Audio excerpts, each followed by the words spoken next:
बिस्मिल्लाहिर्रहमानिर्रहीम। अस्सलाम वालेकुम नाज़रीन। कौमी क्रिकेटर सईद अजमल भी कोरोना के ख़िलाफ़ मैदान अमल में आ गए। कोरोना से बचाव के लिए इक़दामात की अपील करते हुए उन्होंने एक वीडियो पैगाम भी जारी किया है। आइए देखते हैं। जी अस्सलाम वालेकुम। जैसा कि आपको पता है कि इस वक्त दुनिया के हालात एक ही सिमत में जा रहे हैं, वो है कोरोना वायरस। हर बंदे को डिस्टर्ब किया है, हर कंट्री को तंग किया है, मगर इसकी कोई वैक्सीनेशन अभी तक नहीं आ सकी।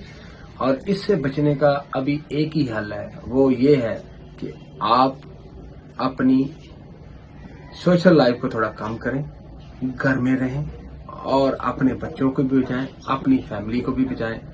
एक ही हल है इस वायरस से बचने का, वो एक ही है, हाथ को मिनिमम 20 सेकंड तक धोएं, साबुन से हाथ धोएं, सैनिटाइजर से हाथ इसको लगाएं हाथ पे, ताकि आप इस बीमारी से फाइट कर सकें। ये जानलेवा बीमारी नहीं है, मगर हो भी सकती है, क्योंकि अगर आप इसकी केयर नहीं करेंगे तो ये जानलेवा है। अगर आप केयर करेंगे, इसके खिलाफ फाइट करेंगे, तो मुझे उम्मीद है कि ये बीमारी हमारे लिए हमारा कुछ नहीं बिगाड़ सकती। बहुत शुक्रिया। अस्सलाम वालेकुम।